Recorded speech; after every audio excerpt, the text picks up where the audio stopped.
Cantique des cantiques, c'est-à-dire le plus beau des chants d'amour, est un ensemble de poèmes célébrant l'amour passionné de deux très jeunes gens aux relations plus ou moins clandestines. Le Cantique des cantiques évoque sans gêne le climat érotique de cette passion. Le texte n'a pratiquement aucune mention de Dieu et ne fait aucune allusion aux enfants à venir, ce qui est très surprenant dans un texte biblique. Que tu es belle, ma compagne, que tu es belle, tes yeux sont des colombes. Que tu es beau, mon chéri, combien gracieux, combien verdoyante est notre couche. Les poutres de notre maison sont les pins et nos lambris les genévriers. J'entends, mon chéri, le voici, il vient, sautant par-dessus les monts, bondissant par-dessus les collines. Mon chéri chante et me dit, debout, toi, ma compagne, ma belle, et viens. Car voici que l'hiver passe, la pluie cesse, elle s'en va. Ma colombe au creux d'un rocher, au plus caché d'une falaise. Fais-moi voir ton visage, fais-moi entendre ta voix. Car ta voix est agréable et ton visage est jauni. Je dormais, mais je m'éveille, j'entends mon chéri qui frappe.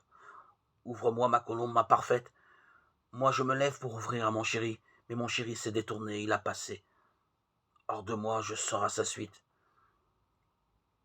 Je l'appelle, mais il ne me répond pas. Je vous en conjure, fille de Jérusalem, si vous rencontrez mon chéri, que lui expliquerez-vous que je suis malade d'amour?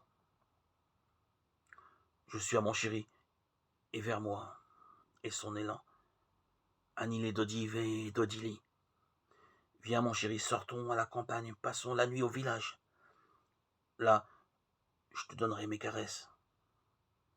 Fort comme la mort et amour, ces flammes sont des flammes ardentes, un coup de foudre sacré.